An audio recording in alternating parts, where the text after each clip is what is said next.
Welcome to The Explainer. Today, we're tackling something pretty special. How you can turn a piece of land and a love for farming into a real business. Not just one that makes money, but one that could last for generations.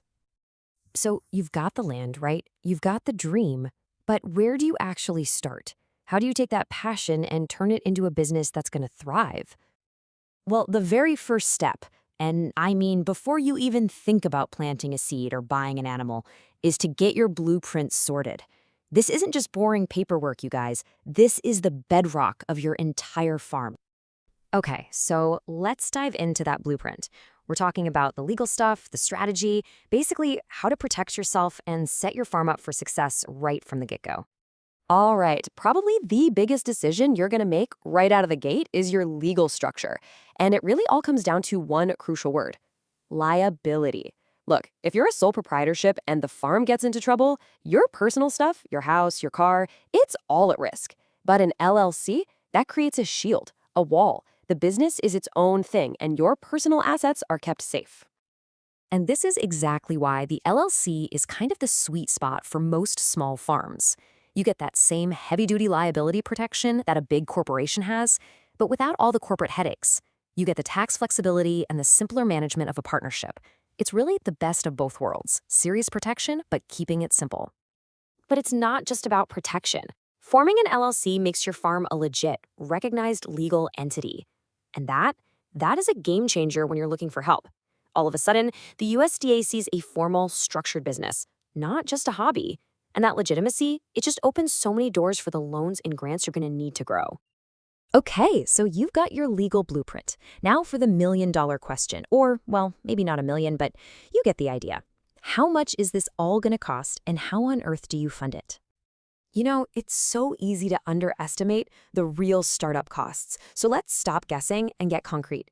We're going to look at a real-world example for a small, mixed farm. We're talking chickens, ducks, and goats. As you can see, the costs are, well, they're pretty significant, and they're all over the map. You're not just buying animals. You're looking at housing, specialized fencing, the initial stock, and all the permits just to operate legally. These are the big-ticket items you've got to plan for right from day one. So when you add it all up, what are we looking at? A new farmer with a small operation like this should probably budget for a total initial investment somewhere in this range. Yep, it's a wide range, I know, but it gives you a realistic, eyes-wide-open picture of what it takes to get started properly. But here's the good news. You don't necessarily need all that cash just sitting in your bank account. There is help out there. The USDA has a super clear, step-by-step process for new farmers to get loans. And guess what it all starts with? That solid business plan we talked about. All right, we've covered the legal side and the money. Now let's talk about how to actually make money. Let's get into the smart choices that will make or break your farm's profitability. You know, one of the biggest decisions you'll make is what to raise. Because let's be real, not all animals are created equal when it comes to your bottom line. So let's actually look at the numbers. Now this right here is a huge strategic insight. Just look at chickens. They have the absolute fastest time to revenue. We're talking cash in your pocket in just 6 to 8 weeks. And on top of that, they've got the highest potential ROI. For any new business, generating that kind of quick cash flow is absolutely vital. And hey, remember that big, kind of scary startup number we looked at a minute ago? It doesn't have to be a deal breaker. Here are 5 super practical ways to bring those costs way down.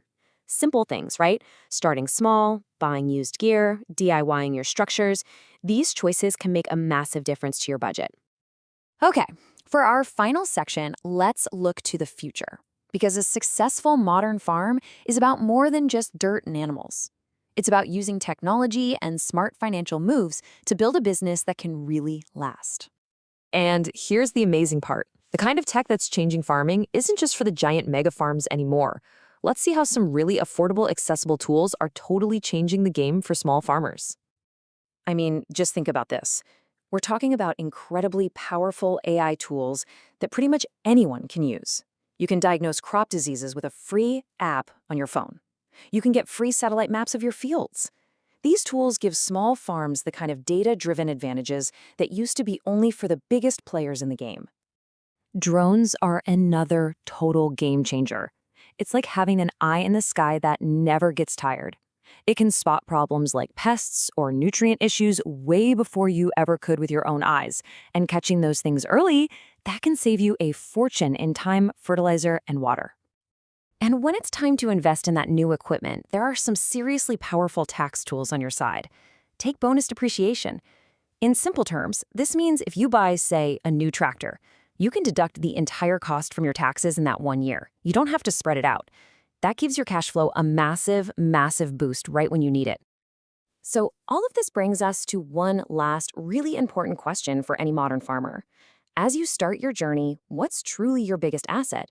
Is it the soil under your feet, or is it the software in your phone? The truth is, it's both. The future of farming is all about that combination, a deep respect for the land combined with the smart use of modern business tools.